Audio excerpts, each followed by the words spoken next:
Hello दोस्तों, स्वागत है आपके इस अपने से channel Hind classes to the course में। तो आज के इस वीडियो पे देखने वाले हैं हम लोग जो आप लोगों का रेल प्रोजेक्ट। आप लोगों का जो 8 तारीख को एग्ज़ाम होने वाला है, ठीक है, 8 दिसंबर को। तो उसका हम लोग क्वेश्चन देखने वाले हैं। तो इसीलिए अगर चैनल को अभी तक सब्सक्राइब नहीं किया है तो सब्सक्राइब कर दीजिएगा, ठीक है, और बेल नोटिफिकेशन को भी ऑल पे सेट कर दीजिएगा, ठीक है। और वीडियो को ज़्यादा से ज़्यादा लाइक कीजिए और वीडियो को जो है शेयर भी कर दीजिएगा, ठीक है, जिससे आप लोगों के दोस्तों को भी इस वीडियो का लाभ मिल सके, ठीक है। और कमेंट कर दीजिए कि अगला जो है कौन से सब्जेक्ट में चाहिए, ठीक है, कमेंट कर दीजिए। चलिए, तो देखते हैं, स्टार्ट करते हैं। देख सकते हैं। और आप लोग अगर कोई और भी क्लास का चाहिए तो क्लास में कमेंट कर दीजिए कि कौन सा क्लास का चाहिए, ठीक है। देखिए, तो क्या वो बताया जा रहा है यहाँ पर जनरल स्कूल का, ठीक है, ये प्रोजेक्ट रियल अर्थात मंथली टेस्ट जो होने वाला है क्लास 9 का हिंदी का, तो उसका देखने वाले पेपर को, ठीक है। टोटल जो है 12 प्रश्न पूछे जाएंगे, ठीक है। और 1 से 6 तक का जो होगा वस्तुनिष्ठ प्रश्न ऑब्जेक्टिव टाइप क्वेश्चन रहेगा, ठीक है, जो 1 नंबर करके रहेगा, ठीक है। चलिए, देखिए, तो यहाँ पर वस्तुनिष्ठ प्रश्न, यहाँ पर पहला प्रश्न है, क्या बताया जा रहा है, देखिए, मेरे बचपन के दिन किस रचनाकार की रचना है। तो मेरे बचपन के दिन मतलब मेरे बचपन के दिन का लेखक पूछा जा रहा है। तो मेरे बचपन के दिन का लेखक कौन है? तो हजारी प्रसाद द्विवेदी, या फिर शिव प्रसाद मिश्र, या फिर जगदीश चंद्र माथुर, या फिर महादेवी वर्मा। तो इसका आंसर क्या हो जाएगा? इसका आंसर हो जाएगा आप लोग का डी, ठीक है, महादेवी वर्मा। तो मेरे बचपन के दिन का लेखक कौन है, या मेरे बचपन के दिन के रचनाकार है महादेवी वर्मा, ठीक है। चलिए, तो दूसरा प्रश्न है, लेखिका की कुल देवी थी। तो लेखिका जो थी अर्थात महादेवी वर्मा, ठीक है, महादेवी वर्मा की कुल देवी क्या थी? दुर्गा, या फिर सरस्वती, या फिर लक्ष्मी, या फिर विष्णु, ठीक है। देखिए, तो देखिए, तो इसका आंसर जो हो जाएगा ये क्या हो जाएगा? तो लेखिका के जो कुल देवी था ये कौन थे? कुल देवी कौन से भगवान थे? जो दुर्गा थे, ठीक है। Option number A correct answer हो जाएगा मेरे दोस्तों, ठीक है। चलिए, और वीडियो को लाइक भी कर दीजिए और ज़्यादा से ज़्यादा शेयर कीजिए जिससे उनको भी लाभ मिल सके। चलिए, तीसरा प्रश्न है, क्या बोल रहा है, लेखिका लेखिका की माता किस जगह से आई थी। जो लेखिका की जो माता थी वो कौन से जगह से आई थी, ठीक है। तो पटना से, या फिर वाराणसी से, या फिर द्वारका से, या द्वारका, या फिर आप लोग का जबलपुर। तो इसका आंसर क्या हो जाएगा? तो लेखिका की जो माता अर्थात महादेवी वर्मा की जो माता थी वो कहाँ से आई थी? वो आई थी जबलपुर, ठीक है। Option number D correct answer हो जाएगा मेरे दोस्त, ठीक है। चलिए, चौथा प्रश्न देख लेते हैं क्या है। चौथा प्रश्न देख सकते हो आप लोग, बताया जा रहा है यहाँ पे, महादेवी वर्मा के परिवार में लगभग कितने वर्षों लड़कियां पैदा नहीं हुई थी। जो महादेवी वर्मा थी उनके घर में लगभग कितने वर्षों तक लड़की नहीं हुई थी, ठीक है। तो क्योंकि तब के समय में जो है ना, लड़की होना एक पाप था, लड़की को ऐसे मार दिया जाता था, ठीक है। और अभी देख सकते हैं आप लोग, करंट में लड़कियों का क्या हो गया, कमी हो गया है, ठीक है। पहले दहेज लिया जाता था जब लड़की का शादी होता था, बहुत ज़्यादा दहेज। और अब दहेज का कोई आता पता नहीं, बहुत जगह तो दहेज नहीं लिया जा रहा है, ठीक है, लड़कियों का। ऐसा ठीक है, यह दहेज नहीं लिया जा रहा था, ठीक है। चलिए, तो इसका आंसर क्या हो जाएगा? महादेवी वर्मा के परिवार में लगभग कितने वर्षों लड़कियां पैदा नहीं हुई थी। तो 100 वर्ष, 200 वर्ष, 50 वर्ष, 40 वर्ष। तो इसका आंसर हो जाएगा 200 वर्ष। क्या हो जाएगा? 200 वर्ष। ऑप्शन नंबर बी जो होगा करेक्ट आंसर हो जाएगा मेरे दोस्तों, ठीक है, बी करेक्ट आंसर, 200 वर्ष। चलिए, अगला देख लेते, पांचवा प्रश्न है, खेतों में दूर तक क्या फैली हुई है। जो खेतों में था दूर तक क्या फैला हुआ था? कोमल हरियाली। क्या हो जाएगा? कोमल हरियाली। Option number A correct answer हो जाएगा। ये जो है आप लोग का ग्राम श्री कविता से है, ठीक है। 2 चैप्टर से आने वाला है, एक महादेवी वर्मा वाला चैप्टर, एक है ग्राम श्री, 2 चैप्टर। छठा प्रश्न है, सूर्य की किरणें किस पर पड़ रही थी? तो हरियाली पर, या फिर लोगों पर, या वृक्ष पर, या फिर जानवर पर। तो सूर्य का किरणें हरियाली पर पड़ रहा था। जो हरा भरा यहाँ पे इस टाइप का जो हरा भरा पेड़ था, ठीक है, हरा भरा पेड़ था, ये सब में सूर्य का किरणें पड़ रहा था। ठीक है, चलिए तो अब देख लेते हैं सब्जेक्टिव क्वेश्चन। ठीक है, जो आप लोगों का 3 नंबर करके रहेगा। कितना प्रश्न? 4 प्रश्न। ठीक है, 12 नंबर यहीं से मिलने वाला है। ठीक है, उधर 6 हो गया, इधर सॉरी 3 नंबर करके नहीं रहेगा, 2 नंबर करके रहेगा। 2 नंबर करके 4 प्रश्न अर्थात 8 नंबर। ठीक है, यहाँ से 8 नंबर मिलेगा और ऊपर में 6 नंबर मिल गया। ठीक है, 6 और 8 कितना हो गया? 40 नंबर। ठीक है, और जो 6 अंक बचा वो 3 नंबर करके रहेगा। 11 और 12 जो होगा 3 नंबर करके 2 प्रश्न रहेंगे, अर्थात 6 नंबर टोटल 20 नंबर हो गया। ठीक है, चलिए तो देखते हैं पहला प्रश्न 2 नंबर करके रहेगा। 2 नंबर का क्या हो रहा? लेखिका उर्दू फारसी क्यों नहीं सीख पाई? जो लेखिका थी अर्थात महादेवी वर्मा, वो उर्दू फारसी भाषा क्यों नहीं सीख पाई? देखिए तो आंसर क्या हो जाएगा? लेखिका की रुचि उर्दू फारसी भाषा सीखने में ना थी। उसकी जो रुचि जो थी उर्दू फारसी भाषा में सीखने नहीं थी। ठीक है, इसीलिए उसकी माँ जो है हिंदी भाषी थी। उर्दू फारसी भाषा सीखने में उसका रुचि नहीं था, किसका? महादेवी वर्मा का। ठीक है, उसकी माँ हिंदी भाषी थी, अतः उसे यह भाषा विरासत में मिली थी। ठीक है, जो हिंदी भाषा है उसी को उसे विरासत में मिली थी। ठीक है, देखिए मौलवी को देखकर वो चारपाई के नीचे छुप जाती थी, इसलिए उर्दू फारसी नहीं सीख पाई। देखिए अगर बच्चा का ही इंटरेस्ट नहीं है कोई कुछ सीखने में तो कैसे सिखाएगा कोई? ठीक है, जब मौलवी साहब आते थे उर्दू सिखाने तो वो क्या करते थे? चारपाई के नीचे छुप जाते थे। ठीक है, कौन? महादेवी वर्मा। तो इसीलिए आप लोगों का वो नहीं सीख पाई। देखिए 8वां प्रश्न है, किस टाइप का है? देखिए लेखकों सॉरी लड़कियों के जन्म के संबंध में आज कैसी परिस्थितियां है? आज जो है कैसी परिस्थितियां है लड़कियों के जन्म के संबंध में? पहले बहुत बदतर स्थिति था लड़कियों का जन्म पर। ठीक है, पहले जब लड़कियों का जन्म होता था ना तो उसको जन्म लेते ही मार दिया जाता था। ठीक है, चलिए देखिए क्या बताया जा रहा है?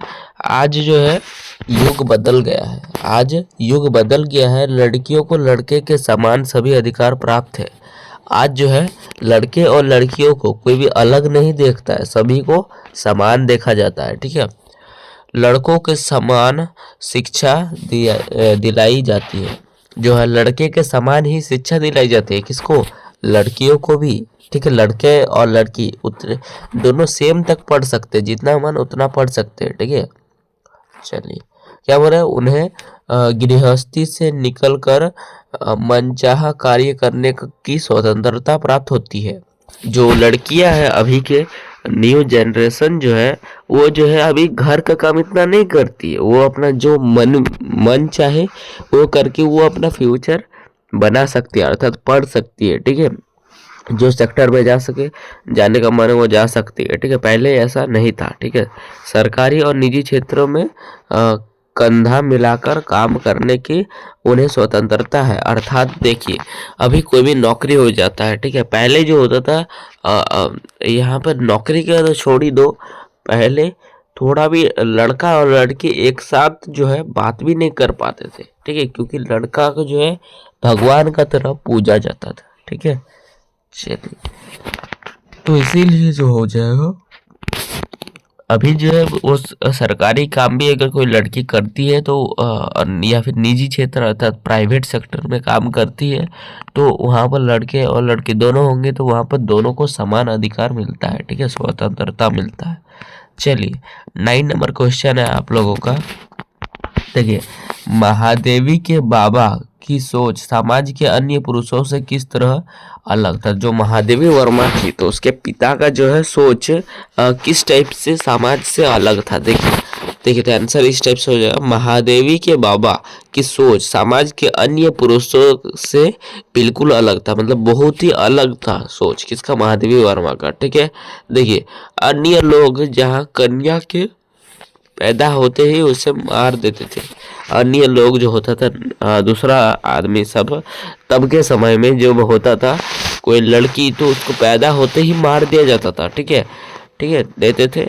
वही महादेवी के बाबा ने उसके पालन पोषण पर पूरा ध्यान दिया और पढ़ा लिखा कर विदुषी बनाया, विद्वान बनाया। ठीक है, लेखिका बनाई। ठीक है, बना दिया उसके पिता।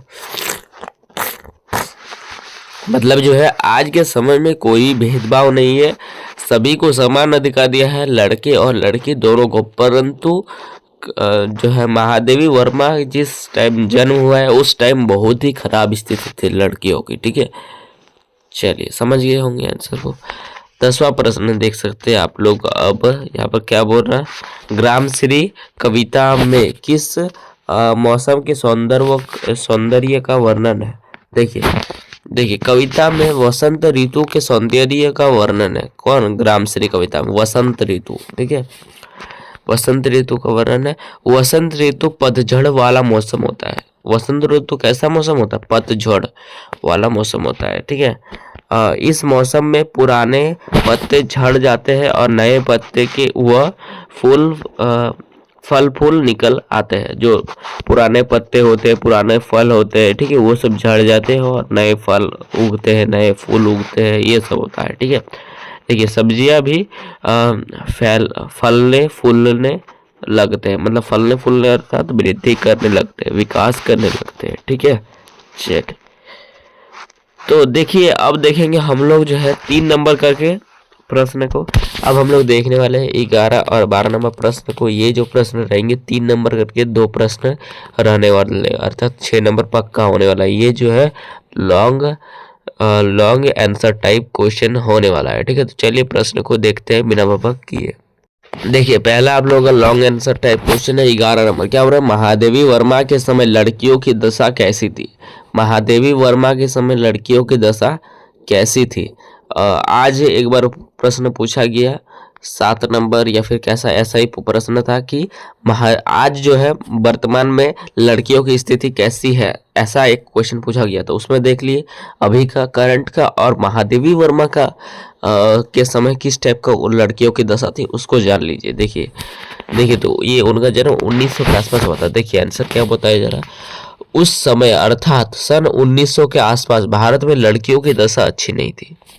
1900 के आसपास लड़कियों की दशा के थे, अच्छी नहीं थी, बहुत ही बदतर थी। ठीक है, प्राय उन्हें जन्म लेते ही मार दिया जाता था, उन्हें लड़कियों का जन्म होते ही मार दिया जाता था। इसीलिए तो अभी लड़कियों का देख सकते हैं आप लोग कितना ज्यादा लड़कियों का कमी हो चुका है। ठीक है, लड़कों का शादी नहीं हो रहा है। ठीक है, ये भी एक रीजन है। ठीक है यार, इतना ज्यादा आप लोग ई करोगे, पहले के समय में बहुत ज्यादा लड़कियों के साथ अन्याय हुआ था, इसीलिए जो है इस बार जो है लड़कियों को इतना बुरा, इतना बदतर स्थिति है तो लड़कियों को ही घटा दिए हुए। ठीक है, जिससे आप समझ सकते हैं आप उन लोगों का किस टाइप से देहांत हुआ था, तो इसीलिए कमी के समझ सकते हैं, ये देख सकते हैं। उसके बाद क्या हो रहा है, यदि उनका जन्म हो भी जाए तो पूरे गांव में मातम छा जाता था। मातम कब छाता, जब कोई देहांत हो जाता है किसी का।